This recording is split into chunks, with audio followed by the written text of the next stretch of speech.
Bismillahirrahmanirrahim. Alhamdulillah, uhayyikum bitahiyatil Islam, tahiyatan min indillah mubarakatan thayyibah, tahiyata ahlil jannah wa tahiyatuhas salam.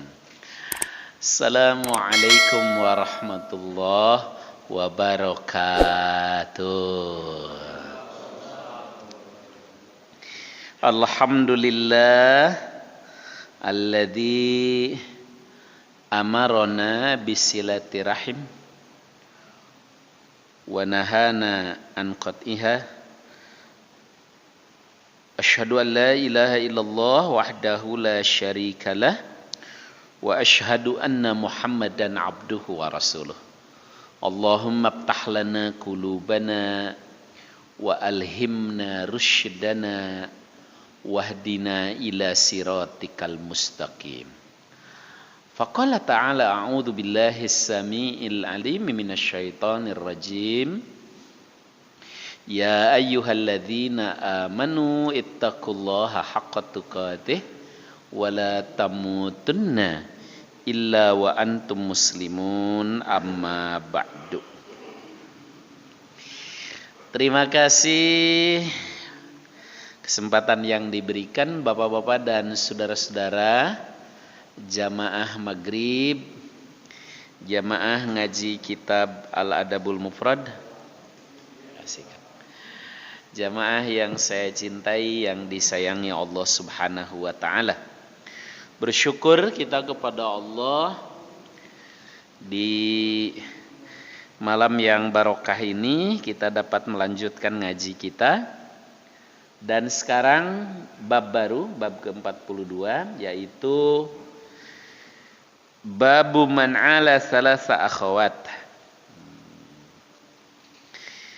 Bab ya tentang menafkahi 3 saudara perempuan. Berarti rahimnya ibu yang sama. Ya. Akhawat itu jama dari ukhtun. Ukhtun jamanya akhawat. Kalau akhun jamanya ikhwan. Kalau jama dari akhawat dan ikhwan adalah ikhwah. Kenapa ada bab khusus ya Imam Bukhari di sini menafkahi 3 orang saudara perempuan? Yang pertama tentu ini silaturahim yang paling dekat karena rahim ibu yang sama. Ya kan, saudara ini kan bisa adik, bisa kakak. Yang kedua, kan sebenarnya kewajiban menafkahi seorang wanita itu ada pada suaminya. Ya kan? Nah, ketika seorang wanita itu belum bersuami atau tidak bersuami. Kalau belum bersuami kan berarti masih gadis. Kalau tidak bersuami kan bisa janda, baik janda cerai ataupun karena meninggal. Siapa yang menanggung nafkahnya? Kalau bukan kita sebagai saudara laki-lakinya. Gitu. Maka ternyata Islam mengapresiasi orang yang menafkahi, yang menanggung ya, menanggung hidup, biaya hidup saudara perempuannya, baik adik ataupun kakak, baik gadis ataupun janda. Bahkan di sini disebut salas 3. Mari kita lihat hadisnya. An Abi Sa'id Al-Khudri anna Rasulullah sallallahu alaihi wasallam qala la yakunu li ahadin salasu banat aw salasu akhawat payuhsinu ilaihinna illa dakhalal jannah. Dari Abi Sa'id Al-Khudri, sungguh Rasulullah sallallahu alaihi wasallam bersabda, ya. Orang yang memiliki 3 anak perempuan, 3 anak perempuan maksudnya sudah gadis hanya saja belum ada jodohnya. Kan kebutuhannya beda kalau sudah gadis. Bukan sekedar kalau perempuan gitu bukan sekedar makan, pakaiannya juga lebih relatif lebih banyak karena harus menutup aurat, belum lagi harus ada yang dipakai dempulnya, ya, bahasa vulgarnya bedak dan segala macamnya. Ya, orang yang memiliki 3 anak perempuan atau 3 saudara perempuan. Kalau saudara perempuan harusnya yang menafkahinya suaminya. Kalau dia belum bersuami, ya, atau dia janda, lalu diurus, dipelihara, dinafkahi, payuhsinu ilaihinna, dan memperlakukan mereka dengan baik, kebutuhannya ditanggung, dididik juga, illa dakhalal jannah, ya, maka pasti akan masuk surga. Masya Allah. Ini menunjukkan pahala yang besar.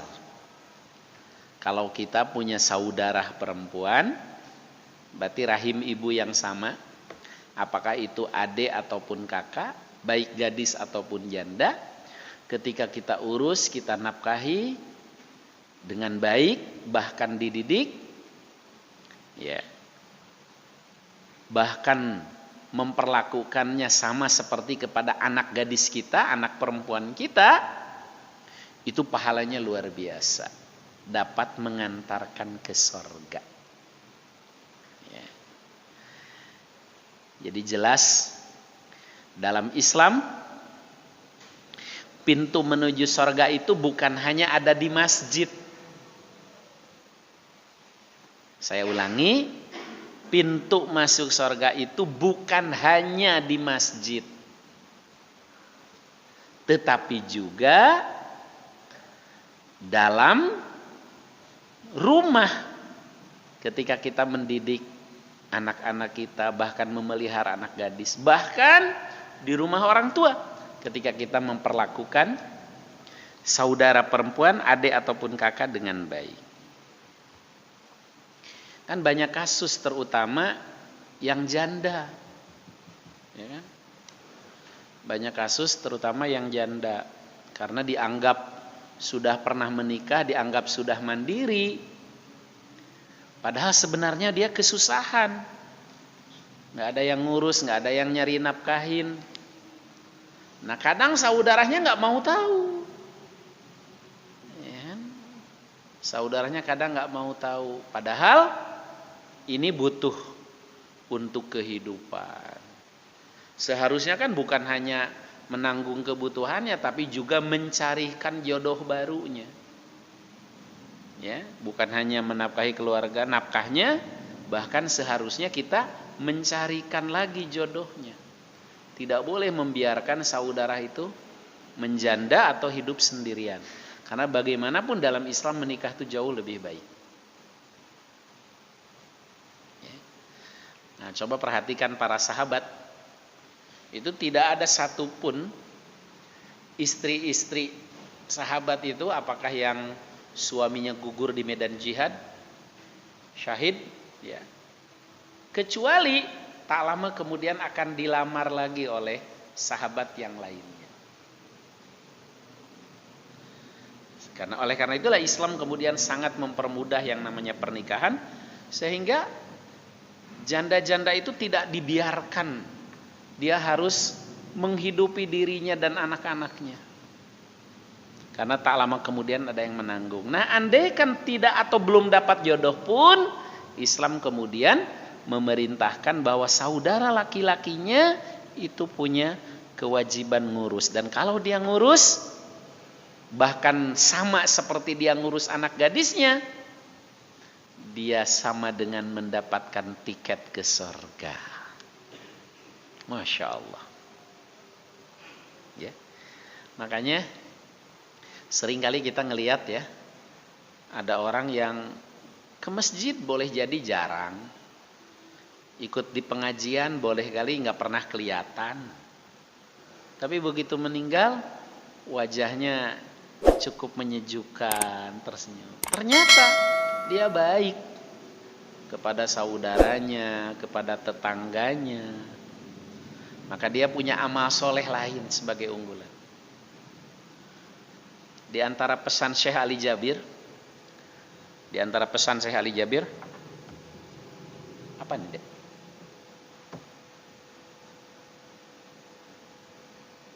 Bukan HP ya, bukan. Di antara pesan Syekh Ali Jabir bahkan jangan pernah memandang negatif perempuan yang belum berhijab sekalipun.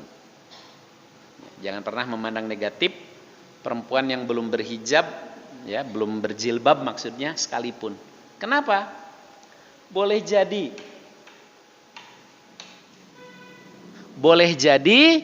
dia punya 2 rakaat sholat malam yang kita tidak tahu. Ya? Tumben biasanya bagus-bagus aja. Ya, jadi demikian juga kita. Boleh jadi amal unggulan kita itu justru terletak di sini. Di silaturahim. Oh. Halo? Boleh jadi amal unggulan itu terletak di sini, di silaturahim dan berbuat baik kepada saudara. Ya. Berikutnya. Nah, kalau tadi ya menanggung saudara perempuan, kalau sekarang lebih spesifik lagi. Keutamaan seseorang yang menanggung anak perempuannya yang menjanda. Ini lebih spesifik. Kan tadi saya sebutkan seorang perempuan itu aslinya yang punya kewajiban menafkahi itu adalah suaminya. Tapi kalau suaminya meninggal, ya, sehingga dia menjanda atau bercerai atau memang belum ada jodohnya. Ternyata ada hadis yang lebih spesifik di sini. Ya, An-Miqdad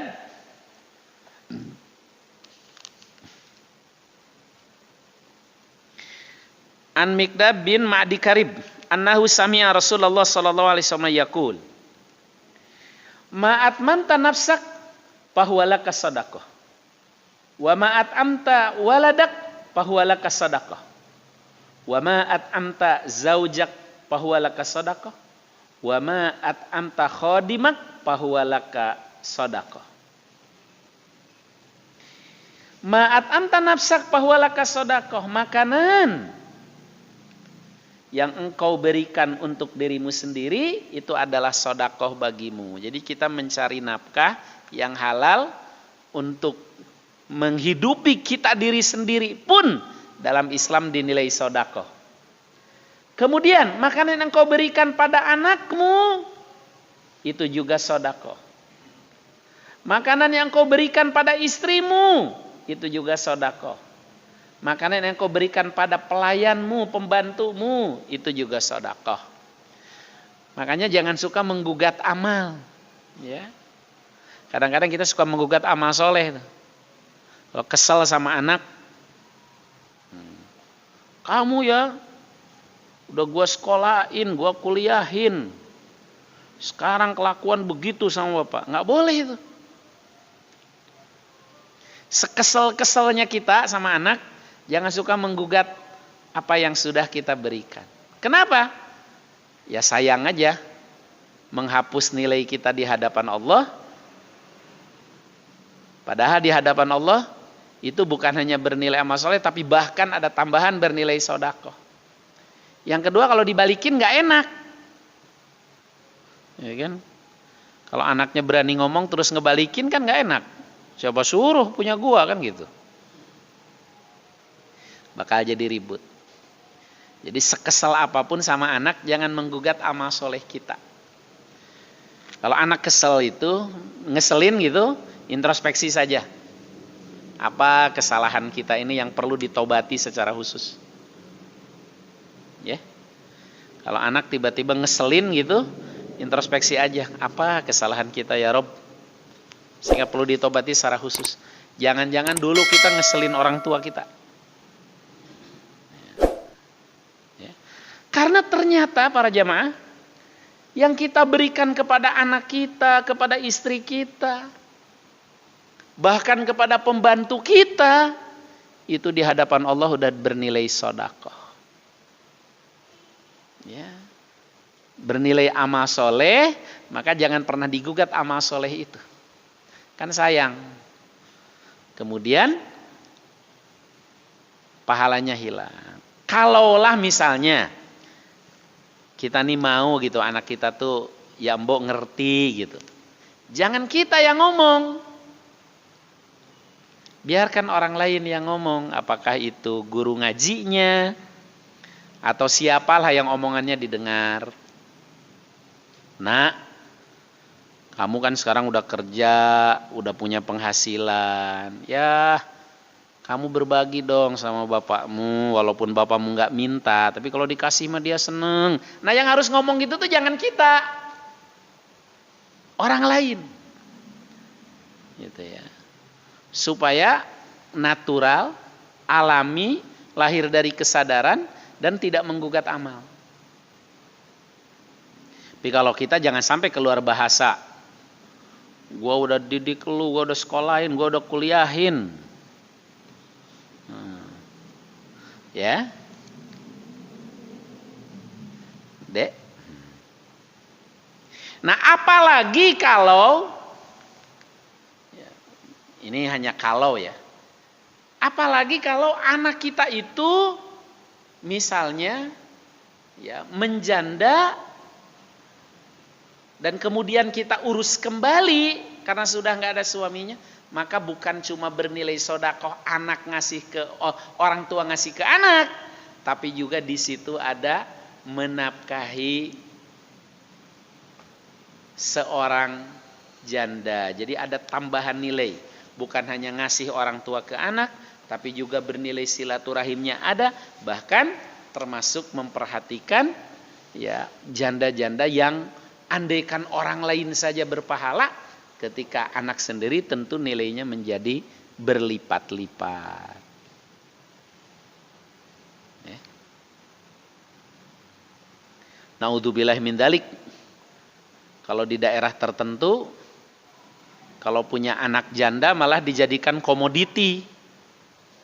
Ya, naudzubillah min dzalik, jangan sampai. Ini kan contoh gambaran yang jauh dari Islam. Punya anak janda komoditi, dikirim ke kota. Ya, naudzubillah min dzalik, jangan sampai. Justru kalau kita orang tua ketika mendapatkan anak janda itu buru-buru dicarikan jodohnya kembali. Bukan aib ketika harus menjadi istri kedua atau istri ketiga. Yang aib itu justru kalau naudzubillah min dzalik dijadikan komoditi mencari dari jalan yang haram. Ya.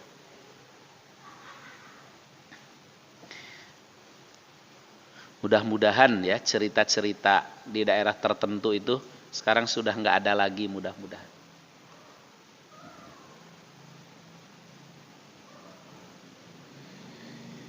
Lanjut nak.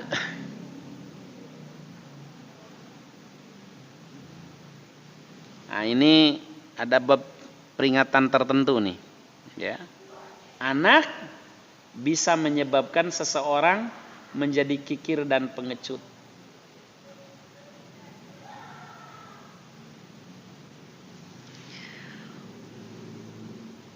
Dari Ibu Aisyah, suatu hari Abu Bakar pernah berkata, "Wallahi ma ala wajhil ardi rajulun ahabbu ilayya min Umar."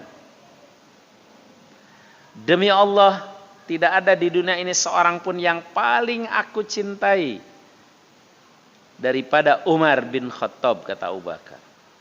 Beliau lalu keluar dan kembali dan berkata, "Kaifa halafta Ai bunayya, bagaimana sumpahku tadi wahai anakku, lalu kuberitahukan padanya apa telah diucapkannya. Beliau bersabda, a'azzu alayya wali waladin alwatu. Umar paling besar dalam pandanganku bagiku, padahal anakku paling melekat dalam hatiku.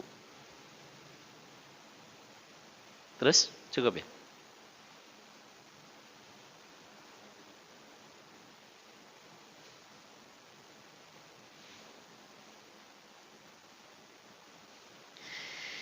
Iya. Jadi ini seolah tidak nyambung nih antara bab dengan hadisnya. Tapi sesungguhnya yang dimaksud adalah ya sekalipun ya kita mencintai orang lain, kita senang kepada seseorang, bagaimanapun kalau anak ya itu tetap punya nilai lebih. Ya, punya nilai lebih dari sisi perhatian kita. Karena apa? Ternyata anak sudah dewasa, sudah pernah berumah tangga. Ketika dia sendiri lagi, lalu kita mengurusnya kembali, maka itu punya nilai lebih. Kalau di sini dicontohkan Abu Bakar dengan Ibu Aisyah. Ibu Aisyah kan jelas, ya, putrinya Abu Bakar. Ketika Rasulullah wafat, Ibu Aisyah itu statusnya sih memang janda, tapi kan beliau mah ummul mukminin, ibunya orang beriman yang tidak boleh menikah lagi. Jadi ada aturan khusus kalau untuk ummul mukminin, untuk para istri Rasulullah SAW itu tidak boleh menikah lagi dengan siapapun, karena statusnya sebagai ummul mukminin, ibunya orang beriman. Ya kan, bagaimana mungkin menikahi ibu? Ya. Maka istri-istri Rasulullah SAW itu tidak boleh menikah lagi. Nah, secara kemanusiaan, Ibu Aisyah itu waktu Kanjeng Nabi wafat itu masih muda banget. Ya, masih muda banget. Maka kemudian otomatis Abu Bakar mengurusnya kembali. Ya, mengurusnya kembali dengan perhatian yang lebih, karena bukan hanya sebagai putri kandung, bukan hanya memang dalam tanda kutip menjanda, ya, tetapi juga ummul mukminin, ada nilai lebih.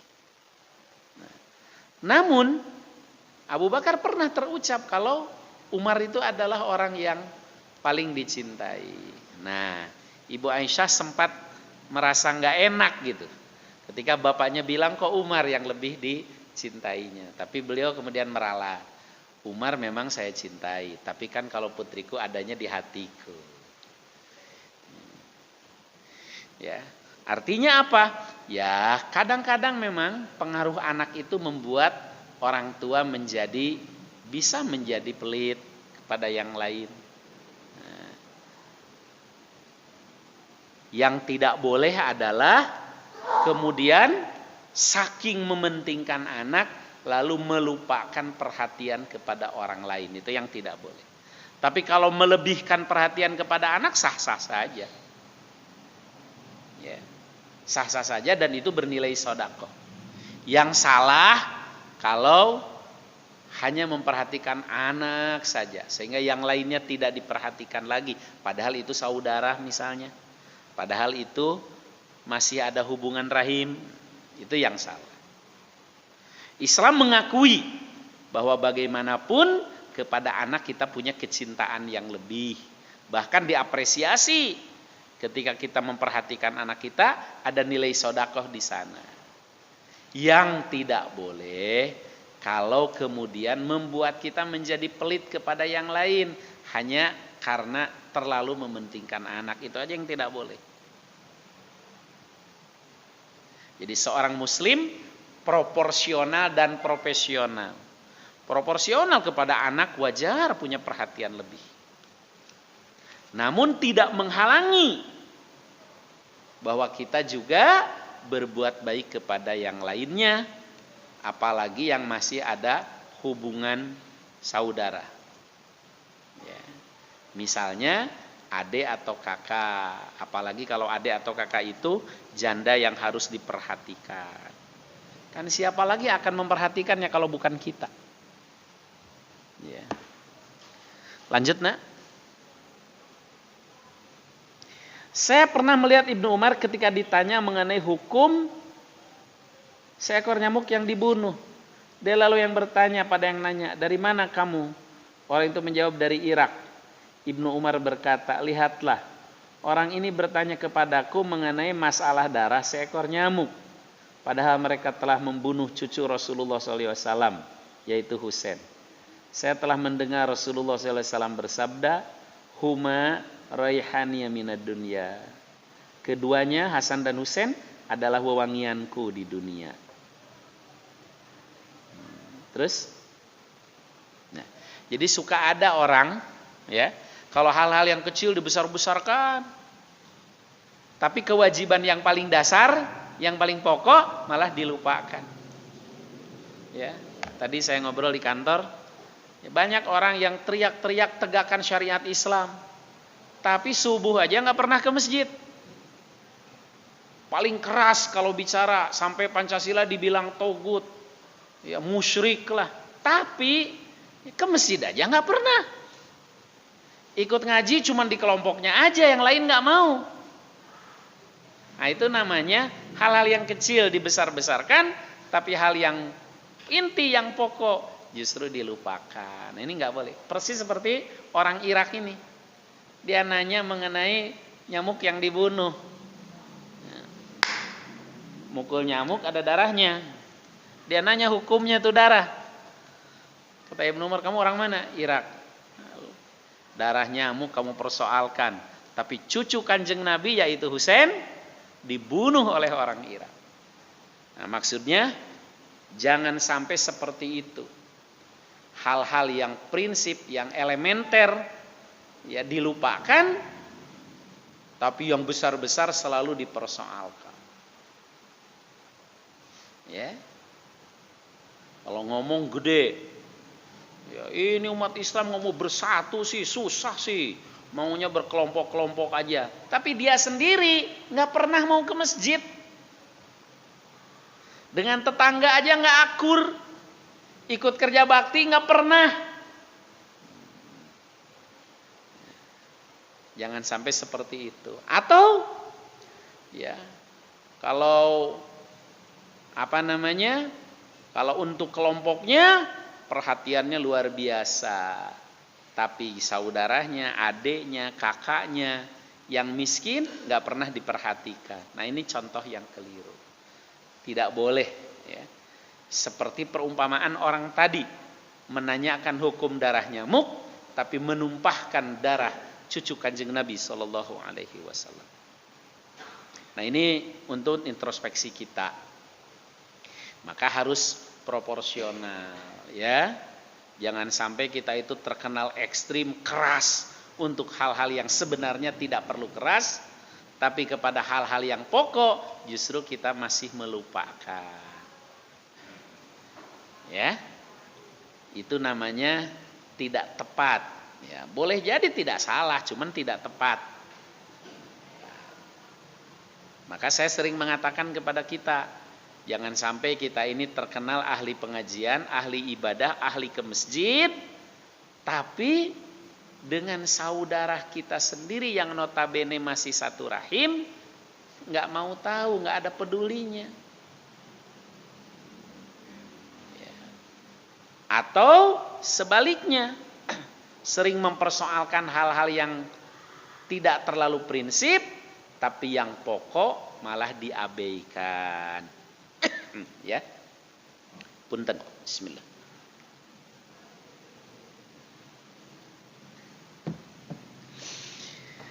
Baik, lanjutan nak. Wah, ini bahkan ada babnya ini, menggendong anak kecil di atas pundak. Kata Barro, saya melihat Rasulullah SAW dan Hasan berada di pundak beliau sambil bersabda, Allahumma inni uhibbu fa'ahibbah. Ya Allah, sungguh aku mencintainya, maka cintailah dia. Luar biasa ya. Makanya kemarin saya sampaikan, inilah indahnya kalau ngaji hadis. Kalau kita ngaji hadis seolah-olah Kanjeng Nabi SAW tuh hadir di tengah-tengah kita dan ngatur kehidupan kita sedetil-detilnya sampai urusan mangku anak di pundak. Ternyata ada dalilnya. Sebagaimana Kanjeng Nabi pernah memangku Hasan di pundaknya. Hasan itu kan statusnya cucu. Jadi hadis ini bisa bermakna bagaimana Islam memerintahkan kita sayang kepada anak. Bisa juga dari sudut pandang pendidikan bagaimana kita mendidik anak. Atau juga doanya tadi, ya Allah cintailah dia. Karena aku mencintainya maka cintailah dia. Di satu sisi juga menunjukkan seorang muslim yang baik itu yang lembut. Ya, kepada anak-anak itu harus lembut. Baik itu anak kita, cucu kita maupun anak-anak yang lain. Ya. Sebagaimana Kanjeng Nabi luar biasa, indah. Jadi di sini ada sisi pendidikan, ada sisi kasih sayang. Ya, dan juga mencontohkan kepada kita. Dalam riwayat lain suatu ketika ya, Nabi SAW menciumi cucunya itu. Ada sahabat yang lihat. Kata dia, ya Rasulullah, saya mah gak pernah nyium anak. Kanjeng Nabi sampai bersabda, wallahi demi Allah saya gak tahu. Jangan-jangan rasa sayang itu sudah hilang dari diri kamu. Ya. Jadi seorang muslim yang baik itu bukan yang tampilan itu menyeramkan, bukan. Jangan sampai ada kesan kalau taat beragama lalu kesannya itu jadi ekstrim gitu. Kalau taat beragama kesannya menyeramkan. Kalau kita taat beragama, ahli ibadah, ahli ke masjid, ahli pengajian, tetap aja kalau bagi anak itu kita harus menyenangkan. Ya, tidak identik ketaatan beragama itu dengan tampilan menyeramkan. Tidak identik dengan taat beragama itu menjadi serem gitu. Atau identik dengan kekerasan. Enggak. Kanjeng Nabi siapa yang lebih soleh dari beliau? Siapa yang lebih taat dari beliau? Tapi ternyata beliau memangku anaknya, cucunya di pundaknya. Rasa sayang itu ditunjukkan. Kelembutan, rasa sayang. Demikian juga kepada yang lain. Ya. Nah, jangan sampai ya jadi image gitu kalau orang masjid itu boro-boro salam, senyum aja kagak. Karena merasa yang baik dia doang, yang taat dia doang. Yang lainnya enggak boleh. Seperti kata Syekh Ali Jabir tadi, bahkan kepada orang yang belum berjilbab pun kita jangan memandang negatif. Siapa tahu dia punya amalan unggulan yang kita tidak tahu. Ya? Siapa tahu dia punya amal unggulan yang kita tidak tahu. Apalagi kepada sesama jamaah. Sama-sama jamaah, sama-sama sholat berjamaah, sama-sama hadir di pengajian. Tapi ketusnya minta ampun, gak boleh. Harus ada keramahan, ada senyum, ada persaudaraan, ada ukhuwah. Ya, hadirkan Islam yang ramah, bukan Islam yang marah. Ya. Hadirkan Islam yang ramah, bukan Islam yang marah.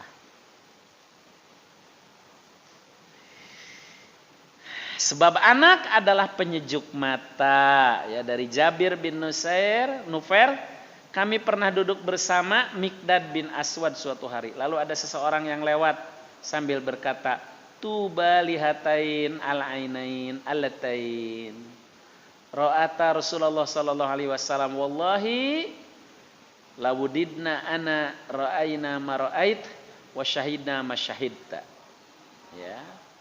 Jabir bin Nufair, kami pernah duduk bersama Miqdad bin Aswad, lalu ada seorang lewat sambil berkata, alangkah beruntungnya kedua bola mata ini yang telah melihat Rasulullah SAW. Demi Allah, kami ingin melihat apa yang kau lihat dan mengikuti apa yang pernah engkau ikuti. Rupanya orang tersebut membuatnya marah dan aku kagum karenanya. dan dia tidak berkata kecuali yang baik. Midad lalu menghadap kepada yang berkata, ma yahmilu rajul ala an yatamanna mahdaran alaihi Allahu an la yadri law syahidahu kaifa kana yakunu fi wallahi laqad hadara Rasulullah sallallahu alaihi wasallam aqwamun akbahumullahu ala manakhirihim fi jahannam lam yujibuh wa lam yusaddiquh aw la tahmadunallah idh akhrajakum la ta'rifuna illa rabbukum musaddiqina lima jaa bih nabiyukum qad kufitumul bala bighairikum wallahi laqad ba'asallahu nabiyya sallallahu alaihi wasallam ala asyadi halin bu'isa alaiha nabiyyun minal anbiya fi fatratin wa jahiliyatin ma yarawna anna dinana afdal min ibadihil awthan faja'a bi furqan farqa bihi bainal haqq wal batil wa farqun bainal walid wa waladih hatta in kana rajul la yara walidah wa waladih au ijazu kafiran wa qad fatahallahu kufla qalbihi lil iman ya'lamu annahu in halaka dakhalan nar fala taqur ainuhu wa huwa ya'lam anna habibahu finnar wa anna halalati qala azza wa jal alladzina naikina alladzina yaquluna rabbana hab lana min azwajina wa dzurriyyatina qurrata a'yun dan seterusnya. Apa yang membuat seseorang itu berangan-angan hadir di suatu waktu padahal Allah Subhanahu wa taala telah menjadikannya tidak hadir di saat itu. Dia juga tidak tahu bagaimana kondisinya dirinya jika sekiranya dia hadir saat itu. Demi Allah, pada zaman Rasulullah SAW terdapat beberapa kaum yang telah dijungkir balikan oleh Allah di dalam neraka jahanam karena mereka tidak menyambut dan membenarkan seruan beliau. Mengapa kalian tidak memuji Allah Subhanahu wa taala? Dia yang telah mengeluarkan kalian dari kegelapan jahiliyah di saat kalian tidak mengerti apa-apa kecuali Rabb kalian. Kemudian kalian pun membenarkan ajaran yang dibawa oleh Nabi sallallahu alaihi wasallam. Allah telah membedakan cobaan pada diri kalian. Demi Allah, sungguh Nabi sallallahu alaihi wasallam telah diutus dalam kondisi tersulit yang tidak pernah seorang nabi pun diutus dalam keadaan seperti itu. Beliau diutus pada masa kekosongan wahyu dan tersebarnya berbagai praktik jahiliyah. Manusia pada saat itu hanya mengetahui bahwa agama terbaik pada saat itu melakukan penyembahan terhadap berhala. Lalu dengan datanglah Rasulullah SAW dengan membawa Al-Furqan, Al-Quran yang membedakan hak dan batil, memisahkan orang tua dan sang anak karena salah satu pihak berada dalam kekafiran. Hingga seseorang melihat ayah, anak atau saudara yang kafir, sedangkan Allah telah membuka kunci hatinya. Jangan dulu nak. Turunin lagi nak. Ya.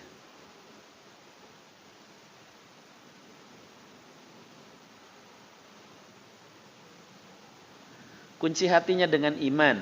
Ia mengetahui bahwa jika mereka mati, pasti mereka masuk neraka. Maka matanya pun naik nak. Tidak akan terasa sejuk. Dia mengetahui bahwa apa yang dicintainya berada dalam neraka. Dan itulah yang difirmankan Allah yang artinya Rabbana hablana min azwajina wa dzurriyyatina qurrata a'yun waj'al muttaqina imama. Iya, dulu waktu masih jahiliyah sebelum Allah Subhanahu wa taala mengutus Rasul, kata Mikdad ini, ya, orang-orang jahiliyah itu ya, berada dalam kegelapan dan menganggap bahwa penyembahan kepada berhala itulah yang terbaik. Ketika Allah mendatangkan Rasul, ternyata tidak semua menerima Islam. Ada yang bapaknya beriman, anaknya enggak. Ada yang anaknya beriman, orang tuanya enggak. Ya. Sehingga nantinya akan terpisah. Namun berbahagialah orang tua dan anaknya yang sama-sama masuk Islam. Maka dalam kondisi seperti itu, anak betul-betul menjadi permata hati. Sebagaimana doa, Rabbana hablana min azwajina wa dzurriyyatina qurrata a'yun waj'alna lil muttaqina imama. Maksudnya apa? Kecintaan orang tua kepada anak sesuatu yang wajar, yang manusiawi. Tetapi yang paling membahagiakan apabila anak sama-sama dengan orang tua dalam iman. Anak sama-sama dalam Islam. Anak bisa dididik dan diarahkan kepada ajaran Allah Subhanahu wa taala. Itulah yang disebut dengan qurrata a'yun. Kan anak itu fitnah, ujian. Ketika kita berhasil mendidik mereka ya sehingga mengikuti Islam, terpelihara dalam iman, betul-betul mengabdi kepada Allah, maka itulah qurrata a'yun, anak menjadi permata hati. Ketika sebaliknya naudzubillah min dzalik, itulah yang disebut dengan adu, anak menjadi musuh. Naudzubillah, jangan sampai. Jangan sampai anak yang Allah Subhanahu wa taala anugerahkan kepada kita itu menjadi musuh. Tetapi berharap dan berdoalah kepada Allah Subhanahu wa taala dan usahakan terus dengan pendidikan kita agar anak benar-benar menjadi qurrata a'yun, permata hati. Yaitu apa? Sama-sama di dalam iman, sama-sama dalam keislaman, sama-sama menuju menjadi orang yang bertakwa. Maka semua yang kita keluarkan bukan hanya bernilai, bukan hanya kewajiban sebagai orang tua ngurus anak, tapi juga bernilai sedekah, bahkan menjadi jalan ya agar mereka menjadi permata hati kita. Begitu. Jadi manusiawi orang tua bangga anaknya berprestasi. Manusiawi orang tua bangga anaknya bisa jadi ini, bisa jadi ini, bisa jadi ini, yang sifatnya duniawi. Tetapi yang paling membahagiakan adalah ketika orang tua dengan anak sama-sama di jalan Islam, sama-sama dalam keimanan, sama-sama menuju ketakwaan. Itulah yang disebut dengan qurrata a'yun. Itulah doa yang senantiasa dibaca oleh ibadur rahman, hamba-hamba Allah yang maha rahman. Alladzina yaquluna rabbana hablana min azwajina wa dzurriyyatina qurrata a'yun waj'alna lil muttaqina imama. Ya, maka para jamaah, ya tadi saya mengatakan kalau anak itu tiba-tiba ngusingin, ngeselin segala macam, introspeksilah kelemahan kita, lalu memohon ampun kepada Allah, jadikan sarana berdoa supaya anak kita bisa lebih baik lagi keimanannya, keislamannya, ilmunya, dan itulah yang membahagiakan kita. Ya. Demikian, mudah-mudahan Allah Subhanahu wa taala mencatat kita sebagai orang tua yang berhasil mengarahkan anak-anak kita menjadi qurrata a'yun, permata hati kita. Kalaulah mendapatkan ujian dari anak, bersabarlah, introspeksilah kesalahan, memohon ampun kepada Allah, kemudian bertaubat dan doakan. Doakan. Insyaallah mustajab.